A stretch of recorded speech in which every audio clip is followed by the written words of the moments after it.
Hello everyone, स्वागत है आपका एक बार फिर से डेली करंट अफेयर्स की सीरीज में। साथ ही साथ में इंपॉर्टेंट फैक्ट्स और क्वेश्चंस जो कि इसमें मैं शामिल करूंगा। तो आप सभी स्टूडेंट जो कि मेरे चैनल्स को लगातार देख रहे हैं, सब्सक्राइब कर ले ऑल नोटिफिकेशन के साथ में, जिससे कि आप वो सारे इंपॉर्टेंट क्वेश्चंस और इंपॉर्टेंट फैक्ट्स कवर कर पाएंगे जो कि आपके एग्जाम्स के लिए इंपॉर्टेंट है। सभी विद्यार्थी जो कि सिविल सर्विस और अन्य एग्जाम्स की तैयारी कर रहे हैं उनके लिए बहुत ही इंपॉर्टेंट फैक्ट्स और कवर के साथ में मैं डिफरेंट टॉपिक पर वीडियोस ला रहा हूं। तो आज डेली करंट अफेयर्स का ये 7 जुलाई का वीडियो है जिसमें कि मैं इंपॉर्टेंट फैक्ट्स कवर करूंगा। तो वीडियो को अंत तक देखिएगा, वीडियो को लाइक और शेयर करना नहीं भूलिएगा। चलिए शुरू करते हैं डेली करंट अफेयर। और उससे पहले मैं कवर करूंगा इंपॉर्टेंट क्वेश्चंस जो कि इंपॉर्टेंट एक टॉपिक पर पूरा हर रोज मैं कवर करता हूं। तो आज का जो टॉपिक है वो है डिफरेंट जो इंटरनेशनल संगठन है, इसमें प्रमुख संगठन और उनके जो मुख्यालय हैं उस पर मैं पूरी की पूरी यहाँ पर चर्चा करूंगा। इंपॉर्टेंट रहेंगे कुछ तथ्यों के साथ में कंप्लीट करने वाला हूं जो कि आपके एग्जाम्स के लिए जरूरी है। तो पहला जो है वो है गेट जिसको GAAT, इसका मुख्यालय कहां पर है? अगर इसके मुख्यालय की बात कर लें, इसके हेडक्वार्टर की बात कर लें तो इसका हेडक्वार्टर जेनेवा में है, जेनेवा स्विट्जरलैंड। और इसकी स्थापना की बात कर लें, इसकी जो फाउंडिंग स्थापना जो की गई थी वो की गई थी 1947 में। ठीक है ना? कब की गई थी? 30 अक्टूबर 1947 यानी कि 30 अक्टूबर 1947 में इसकी स्थापना की गई थी। और इसकी शुरुआत अगर देखी जाए तो उसके अगले वर्ष 1948 में इसकी शुरुआत कर दी गई थी। और ये गेट आगे जाकर WTO वर्ल्ड ट्रेड ऑर्गेनाइजेशन का भी रूप लेता है। गेट का नाम बदलकर WTO रख दिया जाता है, ये भी ध्यान रखिएगा। ये गेट है जो कि 1948 में इसकी शुरुआत होती है और 1994 तक ये व्यापार करता है। और एक प्रकार से ये एक अस्थायी संगठन था, टेम्परेरी संगठन के रूप में काम करता है, जिसमें कि जो वाणिज्यिक गतिविधियां होती हैं, ट्रेड जो होता है वो यहाँ पर ट्रेड के लिए ये एक तैयार किया गया था, जिसका फुल फॉर्म अगर देखा जाए तो GAAT, इसका फुल फॉर्म भी आप याद कर लीजिएगा, journal agreement on traffic and trade. This is the full form of gate. और इसकी शुरुआत 1948 में हुई थी जो कि मैं आपको बता चुका हूं। और 1994 तक ये लगातार 47 वर्ष के दौरान में एक टेम्परेरी एक एग्रीमेंट था और एक संगठन के रूप में इसने काम किया था। विश्व के विभिन्न देशों के साथ में जो ट्रेड का समझौता था वो ट्रेड यहाँ पर चलता था। इसका मुख्यालय जिनेवा स्विट्जरलैंड में है। आगे चलते हैं G8 देशों की स्थापना कब हुई? अगर हम इसकी बात कर लें तो G8 यानी कि ग्रुप समूह जो कि 8 देशों का समूह है, ठीक है ना, इसकी स्थापना होती है 1975 में। अगर हम इसकी बात कर लें तो ये पूरा का पूरा इसका जो ग्रुप 8 देश हैं वो कौन कौन से हैं ये भी आपको याद रखना है, जिसमें कि Canada, France, Germany, Italy, Japan, Russia, USA और UK। इस प्रकार से ये 8 देशों का समूह है जो कि G8 के रूप में आता है। और साथ ही साथ में अगर बात कर लें 2005 में इसको G8+5 के नाम से भी जाना जाता है। 2005 के बाद में 2005 में जब यूके के प्रधानमंत्री टोनी ब्लेयर की अध्यक्षता में ये एक जो सम्मेलन हुआ था G8 देशों का, उसमें यहाँ पर 5 जो आर्थिक रूप से आगे बढ़ रहे थे देश उनको भी शामिल किया गया था। और ये जो अध्यक्षता थी इसमें टोनी ब्लेयर की, ये 31वां जब G8 समिट हुआ था, 31st G8 समिट जब हुआ था जो कि स्कॉटलैंड में हुआ था, उस समय 5 इमर्जिंग कंट्री को यहाँ पर बात करने के लिए इनवाइट किया था। वो 5 देश भी आपको याद रखना चाहिए। वो 5 देश जो हैं G8 के अलावा वो हैं ब्राजील, चाइना, इंडिया, मैक्सिको और साउथ अफ्रीका। तो इस प्रकार से इसका नाम 2005 टोनी ब्लेयर यूके के प्रधानमंत्री जब रहे उस समय 5 देशों को यहां पर इनवाइट किया गया था। तो इसका ये भी नाम आपको याद रखना है, जिसका नाम है G8+5 के नाम से भी जाना जाता है 2005 के बाद में। तो इसकी स्थापना ये भी याद रखिएगा 1975 में हुई। अगला अगर हम बात कर लें अंकटाड का जो मुख्यालय है वो कहां पर स्थित है? तो इसका जो मुख्यालय है ये जेनेवा में स्थित है, हेडक्वार्टर जेनेवा में है। इसकी स्थापना 1964 में होती है, 1964 में इसकी स्थापना होती है। और इसका अगर फुल फॉर्म बात कर लें तो वो भी आपको याद कर लेना चाहिए, नोट कर लीजिएगा, United nation conference on trade and development. क्या है फुल फॉर्म? एक बार फिर से मैं दोहरा रहा हूं, United Nations conference on trade and development. ठीक है, तो इस तरीके से ये एक फुल फॉर्म है इसका। और is an inter-government organization within the United Nations Secretariat that promoted the interest on developing country in the trade. तो this is the main behind of it, जो कि यहाँ पर ये कार्य किया जाता है। अगर इसकी फाउंडिंग की बात कर लें तो 30 दिसंबर को हुई थी, 30 दिसंबर 1964, 1964, ठीक है ना। 30 दिसंबर 1964 में इसकी शुरुआत की जाती है। इसका हेडक्वार्टर जो कि जिनेवा स्विट्जरलैंड में है, ठीक है। तो this is the main fact. आगे चलते हैं। अगला है अंतरराष्ट्रीय मुद्रा कोष का मुख्यालय, यानी कि IMF, इंटरनेशनल मॉनेटरी फंड जिसका फुल फॉर्म है। इसकी अगर स्थापना की बात कर लें, उसके मुख्यालय की बात कर लें, तो इसका मुख्यालय USA में वॉशिंगटन DC, वॉशिंगटन में इसका मुख्यालय है। और इसकी स्थापना होती है 1944 में। 1944 में जब वर्ल्ड वॉर सेकेंड चल रही थी, उस समय इसकी शुरुआत होती है जुलाई में। जुलाई 1944 में इसकी शुरुआत होती है। The International Monetary Fund is a major financial agency of the United Nations and the international financing institutions. International financial institution है ये, और इसका जो हेडक्वार्टर है ये वॉशिंगटन DC में है। इसमें अगर बात की जाए, इसके जो सदस्य देश हैं वो 190 देश इसके सदस्य हैं, ठीक है। और साथ ही साथ में ये एक प्रकार के, अगर हम बात कर लें तो ये एक मौद्रिक प्रणाली की स्थिरता जो है उसकी देखरेख करता है। और इसी के साथ में पैरेलल में अगर देखा जाए तो विश्व बैंक की भी स्थापना उसी समय की गई थी जब वर्ल्ड वॉर 2 खत्म हुआ था, उसी समय।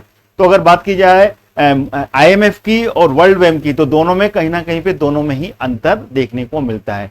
अगर IMF की बात कर ले तो ये मौद्रिक प्रणाली, यानी कि जो मॉनेटरी सिस्टम है, ठीक है ना, वर्ल्ड का जो मॉनेटरी सिस्टम है, ठीक है ना, उसकी स्टेबिलिटी को विजुलाइज करता है, उसको देखता है, उसकी मॉनिटरी करता है। और जबकि विश्व बैंक जो काम करता है वो जो कि मध्यम आय के जो देश हैं और निम्न आय वाले देशों के को यहाँ पर आर्थिक रूप से सहायता प्रदान करता है। और साथ ही साथ में वहां पर गरीबी कम करने का जो उद्देश्य है उसके लिए विश्व बैंक की स्थापना की गई थी। अगला क्वेश्चन आ गया, अगला जो फैक्ट आ गया वो है खाद्य एवं कृषि संगठन, जिसको कि FAO के नाम से जाना जाता है। FAO, ठीक है ना, जिसका कि संगठन जिसका कि हेडक्वार्टर रोम में है। कहां पर है इसका हेडक्वार्टर? रोम में इसका हेडक्वार्टर है। और इसकी जो स्थापना हुई थी 1945, यानी कि वर्ल्ड वॉर के समय ही इसकी स्थापना हुई थी, जिसका हिंदी में खाद्य एवं कृषि संगठन के नाम से जाना जाता है। ये संयुक्त राष्ट्र की एक सबसे बड़ी विशिष्ट एजेंसियों में से एक है। और ये जो कि ग्रामीण आबादी की जो कृषि उत्पादकता है, ठीक है ना, और उसमें रहने वाले जो लोग हैं उनकी स्थिति में सुधार करके उनके पोषण स्तरों को, उसमें जो पोषण स्तर है और साथ ही साथ में जीवन स्तर को बढ़ाने के उद्देश्य से इसकी स्थापना की गई थी, ठीक है ना। इसका मैंने हेडक्वार्टर आपको बता दिया, रोम में है, रोम जो कि इटली में है। अगला आ गया WHO, वर्ल्ड हेल्थ ऑर्गेनाइजेशन, विश्व स्वास्थ्य संगठन। अगर इसके हेडक्वार्टर की बात कर लें तो इसका भी हेडक्वार्टर जिनेवा स्विट्जरलैंड में है। इसकी स्थापना 1948 वर्ल्ड वॉर सेकेंड के बाद में इसकी स्थापना की गई थी। और ये एक प्रकार की एक एजेंसी है जो कि अंतर्राष्ट्रीय सार्वजनिक स्वास्थ्य के लिए, यानी कि जो वर्ल्ड हेल्थ है, ठीक है ना, जो कि सार्वजनिक स्वास्थ्य के लिए पूरी जिम्मेदार है, उसकी जिम्मेदारी से पूरी की पूरी कार्य करती है। और इसका मुख्यालय जिनेवा जो कि स्विट्जरलैंड में है। दुनिया भर के जितने भी क्षेत्र हैं उसमें लगभग इसके 6 रीजनल ऑफिसेस हैं और उनके अंतर्गत लगभग 150 से अधिक इसके क्षेत्रीय कार्यालय स्थित हैं, ठीक है ना। यानी कि रीजनल ऑफिसेस लगभग 150 हैं और जो मेन रीजनल ऑफिसेस हैं उनकी अगर काउंटिंग की जाए तो लगभग 6 इसके क्षेत्रीय कार्यालय जो कि मेन कैटेगरी में आते हैं। और इसका हेडक्वार्टर कहां पर है? जिनेवा में, स्विट्जरलैंड में। अगला आ गया रेड क्रॉस। रेड क्रॉस का मुख्यालय कहां पर है? अगर इसके मुख्यालय की बात कर लें तो इसका मुख्यालय भी जिनेवा में ही है, जिनेवा स्विट्जरलैंड में ही। इसकी स्थापना 1863 में हुई थी, 1863 में इसकी स्थापना होती है। और इसका जो मुख्य उद्देश्य जो होता है वो होता है जो युद्ध में जो पीड़ित लोग होते हैं, ठीक है ना, युद्ध में चाहे वो सैनिक पीड़ित हो या युद्ध में जो मानवता को क्षति पहुंचती है, चाहे वो स्वास्थ्य के प्रति क्षति पहुंचती है या फिर कहीं ना कहीं पे एक प्रकार से सैद्धांतिक रूप से जो मदद की जानी होती है, वो रेड क्रॉस यहाँ पर करता है युद्ध में और दान की भावनाओं के साथ में यहाँ पर काम करता है। जिसमें कि अगर कह सकते हैं तो प्रति मानवतावाद जो फैम है, उसके साथ में ये आगे रहता है और ये मानवता के माध्यम से और शांति यानी कि पीस के लिए ये काम करता है, ठीक है ना, जिसमें कि मानवता, निष्पक्षता, तटस्थता, स्वतंत्रता और यहाँ पर स्वैच्छिक सेवा, एकता और सार्वभौमिकता के रूप में ये काम करता है। और इसके 7 मौलिक सिद्धांत के साथ में ये अपना काम करता है रेड क्रॉस। इसकी स्थापना जिनेवा में हुई थी। अगला है विश्व बैंक, वर्ल्ड बैंक, जो कि मैंने आपको इससे पहले बताया। इसका मुख्यालय कहां पर है? वॉशिंगटन डीसी में। IMF और विश्व बैंक ये कहीं ना कहीं पे दोनों ही बहनें हैं, ठीक है ना, और एक दूसरे के साथ में ही ये एक साथ ही वर्ल्ड वॉर सेकेंड के समय में ही इसकी स्थापना होती है। द्वितीय विश्व युद्ध जब खत्म होता है उसके बाद में इसकी स्थापना होती है। और ये यूरोप और जापान, क्योंकि पूरी तरीके से यूरोप और जापान को काफी ज्यादा क्षति पहुंची थी और उनके पुनर्निर्माण के लिए यानी कि वहां पर रीडेवलपमेंट के लिए वर्ल्ड बैंक की स्थापना की जाती है। जैसे कि मैंने पिछले क्वेश्चन में जब IMF बताया तब मैंने आपको बताया था कि यहाँ पर जो मध्यम और जो आर्थिक रूप से कमजोर देश हैं वहां पर ये मदद करने के लिए वर्ल्ड बैंक की स्थापना की जाती है, क्योंकि जापान उस समय पूरी तरीके से जो हिरोशिमा और नागासाकी पर जो बम अटैक, एटम बम गिराया गया था, उसके बाद में काफी ज्यादा नुकसान पहुंचा था। देन उसके बाद में इसमें यूरोप और जापान दोनों के इंफ्रास्ट्रक्चर के डेवलपमेंट की मदद के लिए 1944 के आसपास इसकी स्थापना की जाती है और 1945 में 1945 में ये शुरू हो जाता है, ठीक है ना। और इसका जो आधिकारिक नाम अगर देखा जाए तो ये international bank for reconstruction and development, जिसको कि अगर देखा जाए तो इसको IBRD था इसका नाम। देन उसके बाद में इसका नाम वर्ल्ड बैंक हो गया, ठीक है ना। फुल फॉर्म ये एक बार और याद कर लीजिएगा, international bank for reconstruction and development, ठीक है ना। और इसकी शुरुआत जो होती है ये 1945 के बाद में 1946 यानी कि 1944 में इसकी थॉट हुई। 44 के बाद में 45 में इसका परिचालन शुरुआत फाउंडिंग स्टोन तय हुआ और 46 के आसपास इसकी पूरी तरीके से व्यवस्थित शुरुआत की गई थी। और जब 46 में इसकी शुरुआत की गई 1946 में, उस समय इसके टोटल 38 सदस्य देश थे, 38 मेंबर कंट्री थी इसकी। और आज लगभग पूरा विश्व के अधिकांश देश इसके सदस्य देश हैं, ठीक है। चलिए आगे चलते हैं। G15 देशों का मुख्यालय कहां पर स्थित है? तो अगर इसकी बात की जाए G15 का जो मुख्यालय है ये भी जिनेवा स्विट्जरलैंड में है, ठीक है। और इसको ग्रुप ऑफ 15 के नाम से भी जानते हैं। इसकी स्थापना 1989 में की जाती है, 1989 में इसकी स्थापना होती है। और ये जो है 15 विकासशील देशों के द्वारा, जो विकासशील देश है, विकसित नहीं विकासशील, यानी कि जो अंडर डेवलप कंट्रीज हैं जो कि डेवलपमेंट के लिए आगे बढ़ रहे हैं, ठीक है ना, उनके द्वारा जो थर्ड वर्ल्ड के एक उत्प्रेरक यानी कि एक एक्सेलेरेटर के रूप में ये काम करता है इसमें। और ये कहीं ना कहीं पे 15 जो देश हैं उनके समूह को एक अनौपचारिक यानी कि एक प्रकार से फॉर्मल एक मंच है, ये फॉर्मल प्लेटफॉर्म यहाँ पर देता है, जिसके साथ ही साथ में ये सहयोग को बढ़ावा देने तथा विश्व व्यापार संगठन के जो 7 समूह देश जैसी जो संगठन बनाए गए हैं, ठीक है ना, तथा अन्य जो अंतर्राष्ट्रीय समूहों के लिए एक इनपुट प्रदान करने के लिए स्थापित किया गया था, ठीक है। अगला आ गया WTO, जो कि मैंने आपको जब गेट के बारे में बताया था तब WTO के बारे में बताया था। WTO का भी मुख्यालय जिनेवा में, यानी कि जिनेवा में जो गेट का मुख्यालय था, गेट का नाम बदलकर फिर WTO कर दिया गया, क्योंकि जब गेट की शुरुआत हुई थी ये GAAT, इसकी शुरुआत 1948 में होती है और ये 1994 तक ये काम करता है, क्योंकि ये अस्थायी रूप से ये एक संगठन था जो कि ट्रेड का ही काम करता था। लेकिन जब इसका नाम बदल गया, इसका नाम 1995 में 1995 में इसका नाम WTO कर दिया गया और इसका भी हेडक्वार्टर वही रहा, हेडक्वार्टर में बदलाव नहीं आया। 1 जनवरी 1995 में WTO की स्थापना होती है और ये भी कहीं ना कहीं सेकेंड वर्ल्ड वॉर की जब समाप्ति होती है, देन उसके बाद में इसकी शुरुआत कहीं ना कहीं एक देश के साथ में दूसरे देश का जो ट्रेड होता है उस ट्रेड के लिए शुरुआत की गई थी। लेकिन उसके बाद में जब WTO नाम रखा गया तो उसमें जो ट्रेड हुआ, ट्रेड के साथ में जो बौद्धिक संपदा यानी कि जो इंटेलेक्चुअल जो इंटेलिजेंसी है उसका भी व्यापार को यहाँ पर कवर किया गया, यानी कि यहाँ पर ह्यूमन एक्सचेंज जिनसे कि उनके देशों में जो जॉब ऑफशोर जॉब होते हैं उसके लिए भी यहाँ पर WTO ने काम करना चालू कर दिया, यानी कि बौद्धिक संपदा का व्यापार भी इसमें कवर होने लगा। ठीक है, तो ये कहीं ना कहीं पर एक नई तरीके से गेट का नाम बदलकर WTO किया गया। 1995 में 94 तक गेट रहा, उसके बाद में ये वर्ल्ड ट्रेड ऑर्गेनाइजेशन बन गया, विश्व व्यापार संगठन। अगला आ गया 10वां नाटो। नाटो इसका मुख्यालय क्या है? नाटो यानी कि National North Atlantic Treaty Organization, full form याद कर लीजिएगा, नॉर्थ अटलांटिक ट्रीटी ऑर्गेनाइजेशन। और इसकी शुरुआत जो होती है ये 1949 में इसकी शुरुआत होती है और इसका हेडक्वार्टर ब्रुसेल्स में इसका हेडक्वार्टर है। और एक प्रकार से ये जब वर्ल्ड वॉर खत्म होती है, सेकेंड वर्ल्ड वॉर खत्म होने के बाद में, ठीक है ना, जो अटलांटिक समूह की जो देश हैं, ठीक है ना, वो उन देशों के बीच में यहां पर ये एक ग्रुप बनता है जिसको कि नाटो बोला गया, जिसमें कि एक ट्रीटी बनती है जो कि एक इंटर गवर्नमेंट मिलिट्री अलायंस यहां पर डेवलप होता है।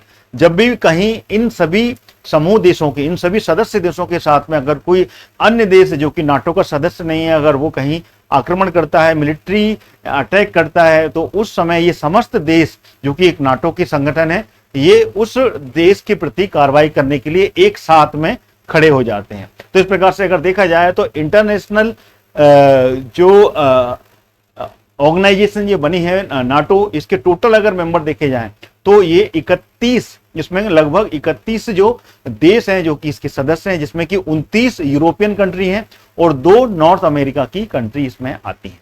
ठीक है, तो ये याद रखिएगा, इसका हेडक्वार्टर कहां पर है? ब्रुसेल्स में। 1949 में इसकी स्थापना होती है।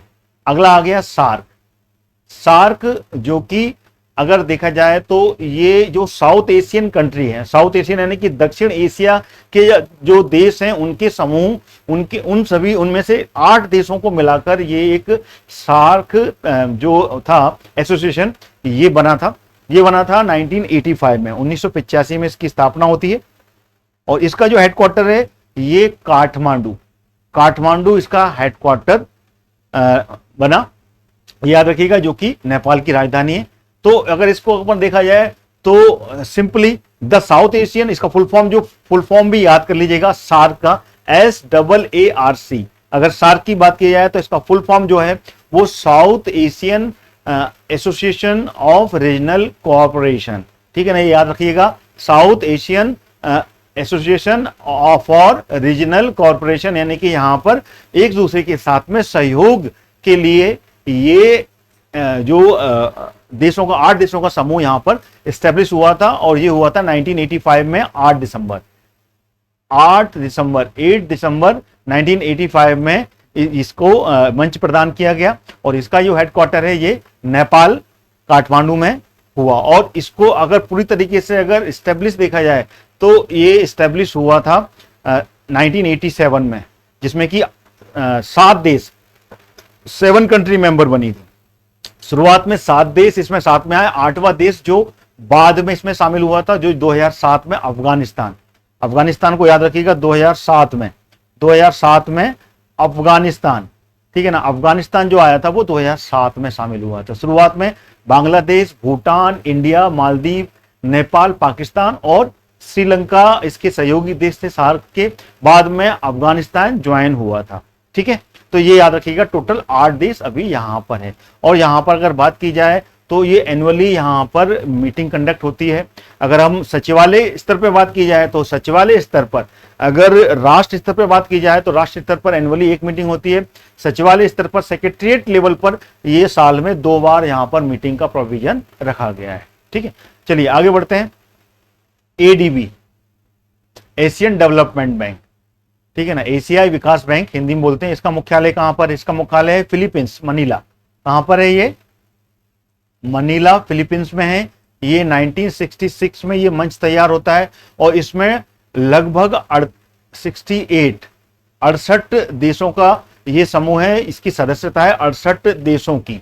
ठीक है ना, और ये एक विकासशील सदस्य देशों की के लिए एक मंच प्रदान करता है, यहाँ पे कि जो निजी क्षेत्र और सार्वजनिक निजी भागीदारी के माध्यम से जो बेसिक इंफ्रास्ट्रक्चर है, बुनियादी ढांचों के निर्माण के लिए तथा उनके रखरखाव के लिए जो सहायता दी जाती है, उसके लिए यहाँ पर ऋण यानी कि लोन प्रोवाइड किया जाता है।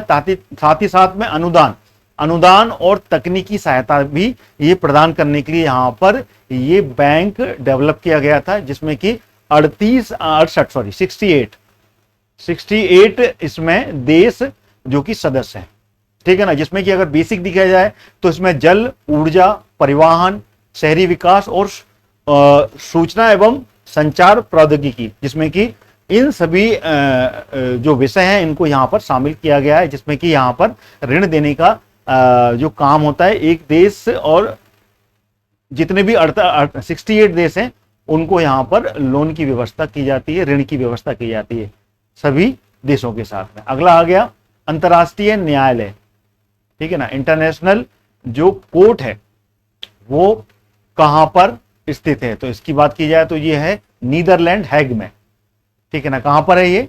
नीदरलैंड हैग, ठीक है ना। नीदरलैंड हैग में ये स्थित है और इसकी स्थापना 1946 में, ठीक है ना। अगर एस्टेब्लिशमेंट की एग्जैक्ट डेट देखी जाए तो 26 जून 1945 को ये स्टैब्लिश होता है, और एग्जैक्ट इसको अगर डेट देखा जाए तो कई जगह पर 1946 भी मिलता है, 1946, ठीक है ना। तो 26 जून 1945 में की स्टैब्लिश होती है। This is the International Court of Justice, ठीक है ना, also known is the World Court, इसको वर्ल्ड कोर्ट भी बोलते हैं, ठीक है ना।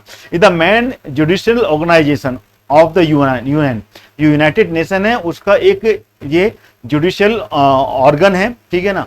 और इसका जो बेसिक जो मेन एम है वो है यहाँ पर पीस यानी कि शांति के लिए, और एक देश और दूसरे देशों के बीच में जो विवाद होते हैं उस विवाद को निपटारा करने के लिए अंतर्राष्ट्रीय न्यायालय की स्थापना की गई थी, ठीक है। तो इसका जो हेडक्वार्टर है वो कहां पर है? हैग, नीदरलैंड में है। 1945 जून में इसकी स्थापना होती है। अगला आ गया इंटरपोल। इंटरपोल जो कि एक इंटरनेशनल पुलिस बोल सकते हैं इसको, ठीक है ना। इंटरनेशनल पुलिस है और इसका हेडक्वार्टर पेरिस में है। पेरिस में अगर बात किया जाए तो फ्रांस पेरिस में है, और इसकी स्थापना 1923 में, यानी कि जब भारत आजाद नहीं हुआ था, उपनिवेशिक देश का हिस्सा था, तब इसकी स्थापना हुई थी। इंटरनेशनल जो कि इंटरपोल कहा जाता है, और इसमें लगभग इसके जो सदस्य देश हैं वो 195 इसके सदस्य देश हैं। तो ये थे 15 इंपॉर्टेंट जो संगठन और उनके मुख्यालयों के बारे में मैंने इसमें आपको आज बताया। अब चलते हैं अपन करंट अफेयर्स पर। करंट अफेयर्स के 10 इंपॉर्टेंट क्वेश्चंस में इसमें कवर करूंगा। तो ये रहा पहला क्वेश्चन, हाल ही में भारत की अध्यक्षता में हुए 23वें सिंघाई शिखर सम्मेलन में अतिथि देश के रूप में किसे आमंत्रित किया गया था? जो सिंघाई शिखर सम्मेलन हुआ था, एससीओ हुआ था, एससीओ सिंघाई कॉर्पोरेशन ऑर्गेनाइजेशन जो हुआ था, उसमें कौन से देश को आमंत्रित किया गया था? तो ऑप्शन आपके सामने है, तुर्कमेनिस्तान, ईरान, बेलारूस या फिर मंगोलिया। तो इसका जो सही आंसर है वो है तुर्कमेनिस्तान को यहां पर इनवाइट किया गया था। अगला क्वेश्चन आ गया, विश्व व्यापार संगठन की रिपोर्ट के मुताबिक वैश्विक वाणिज्यिक सेवाओं को निर्यात में दुगनी वृद्धि हासिल करने वाला देश कौन सा है? चीन, भारत, सिंगापुर या फिर दोनों? इसमें ए और बी ये ऑप्शन दिए हुए हैं, इसमें चीन और भारत दोनों ही है या फिर सिंगापुर है। तो ये ऑप्शन आपके सामने है, तो कमेंट में भी इसके आंसर आप दे सकते हैं। तो इसका जो आंसर है वो है चीन और भारत, यानी कि ए और बी दोनों ही इसमें सही आंसर होंगे, जो कि यहाँ पर वैश्विक वाणिज्यिक सेवाओं में निर्यात में जो दुगनी वृद्धि की है उसमें चीन और भारत का नाम यहाँ पर आता है, जो कि विश्व व्यापार संगठन यानी कि WTO की यहाँ पर ये रिपोर्ट अभी हाल ही में जारी की गई है। हाल ही में ग्लोबल शतरंज लीग के पहले संस्करण का आयोजन कहाँ किया गया? टोक्यो, मॉन्ट्रियल, दुबई या फिर न्यूयॉर्क? तो इसका जो सही आंसर है वो है दुबई। दुबई में ये अभी हाल ही में ग्लोबल शतरंज लीग का फर्स्ट एडिशन का आयोजन किया गया। हाल ही में दुनिया का सर्वाधिक हाई ग्रेड फॉस्फेट भंडार कहाँ मिला है? क्वेश्चन एक बार फिर से दोहराता हूं मैं। हाल ही में दुनिया का सर्वाधिक हाई ग्रेड फॉस्फेट का भंडार कहां पर मिला है? नॉर्वे, भारत, ब्रिटेन या फिर इटली? तो इसका जो सही विकल्प है वो है नॉर्वे। नॉर्वे जो यूरोप देश है वहां पर यह भी हाल ही में बहुत ही ज्यादा हाई ग्रेड फॉस्फेट का भंडार का यहाँ पर पता चला है। क्वेश्चन नंबर 5 आ गया आपके सामने। हाल ही में खाद्य एवं कृषि संगठन FAO की जो महानिदेशक हैं वो किसे नियुक्त किया गया है? आरती होला, क्यू डेंगुयू, गनार्ड डॉलर या रूबी सिन्हा? तो इसका जो आंसर बी विकल्प बिल्कुल सही है। क्यू डोंगयू को अभी हाल ही में महानिदेशक के रूप में नियुक्त किया गया है, जो कि खाद्य और कृषि संगठन है ये इंटरनेशनल। अगला क्वेश्चन हो गया, हाल ही में कैरिबियाई महिला प्रीमियर लीग का हिस्सा लेने वाली पहली भारतीय महिला क्रिकेटर कौन रही? हरमनप्रीत कौर, श्रियंका पाटिल, स्मृति मंधाना या फिर जेमिमा रॉड्रिक्स? तो इसका जो सही आंसर है वो है श्रियंका पाटिल जो रही वो कैरिबियन जो महिला प्रीमियर लीग थी उसका हिस्सा बनी थी ये, जो कि भारतीय महिला क्रिकेटर है। अगला क्वेश्चन, क्वेश्चन नंबर 7वां करंट अफेयर्स का। हाल ही में जारी RBI रिपोर्ट के अनुसार मार्च 2023 के अंत तक भारत में जो विदेशी ऋण है वो कितना दर्ज किया गया? 2023 के अंत में मार्च का जो क्वार्टर था उसमें अगर देखा जाए तो भारत पर जो विदेशी ऋण है वो कितना दर्ज किया गया? तो ऑप्शन आपके सामने है, 624.7 बिलियन डॉलर, 524.7 बिलियन डॉलर या फिर 724.7 बिलियन डॉलर या फिर 424.7 बिलियन डॉलर? तो इसका जो आंसर है वो पहला वाला विकल्प बिल्कुल सही है, जिसमें कि 624 यानी कि 624.7 बिलियन डॉलर जो कि भारत में मार्च क्वार्टरली 23 के एंड में यहाँ पर विदेशी ऋण ये यहाँ पर मालूम पड़ता है। भारत के पास में अभी टोटल जो कर्जा है वो 624.7 बिलियन डॉलर का भारत के ऊपर विदेशी ऋण यहाँ पर RBI की रिपोर्ट के अनुसार मालूम पड़ता है। अगला क्वेश्चन आ गया, हाल ही में ग्रामीण विकास मंत्रालय की महिला SHC के उत्पादकों को बेचने के लिए कौन सा मोबाइल ऐप लॉन्च किया गया है? ई रोजगार ऐप, ई संपदा ऐप, ई रोशनी ऐप या फिर ई सारस ऐप? तो इसका जो आंसर है वो डी विकल्प बिल्कुल सही है। ई सारस ऐप है जो महिला SHC के उत्पादक जो भी प्रोडक्ट होंगे उन प्रोडक्ट को बेचने के लिए अभी एक ऐप लॉन्च किया है, जो कि ग्रामीण विकास मंत्रालय के द्वारा जारी किया गया है, अभी लॉन्च किया गया। क्वेश्चन नंबर 9 आ गया, हाल ही में केंद्रीय गृह मंत्री अमित शाह ने अक्षर रिवर क्रूज कहां लॉन्च किया? क्वेश्चन फिर से दोहरा देता हूं, केंद्रीय गृह मंत्री अमित शाह ने अक्षर रिवर क्रूज जो है वो कहां पर लॉन्च किया? गोवा, उड़ीसा, गुजरात या फिर मध्य प्रदेश? तो इसका आंसर सी सही है, गुजरात में ये लॉन्च किया है गृह मंत्री अमित शाह ने। क्वेश्चन नंबर 10, हाल ही में विश्व प्रसिद्ध श्रावणी मेला कहां प्रारंभ हुआ? झारखंड में, राजस्थान में, उत्तराखंड में या फिर हरियाणा में? तो इसका जो आंसर है वो Jharkhand is the correct answer. Jharkhand में ये अभी हाल ही में सावन के महीने में ये मेला लगता है, जिसको कि श्रावणी मेला के नाम से जाना जाता है। ये झारखंड में जो कि वर्ल्ड फेमस है, इसकी शुरुआत हुई। तो ये थे 10 क्वेश्चन जो कि करंट अफेयर्स के थे, साथ में इंपॉर्टेंट टॉपिक जिसमें कि विश्व के प्रमुख संगठन मैंने यहाँ पर कवर किए। वीडियो कैसा लगा कमेंट करके बताएं, वीडियो को लाइक और शेयर कीजिए, साथ ही साथ मेरे चैनल को सब्सक्राइब जरूर कर लीजिएगा अगर लगातार आप इस तरीके के क्वेश्चंस और करंट अफेयर्स को कंप्लीट करना चाहते हैं। तो इसी के साथ ये वीडियो यहीं समाप्त करता हूं। जय हिंद, जय भारत।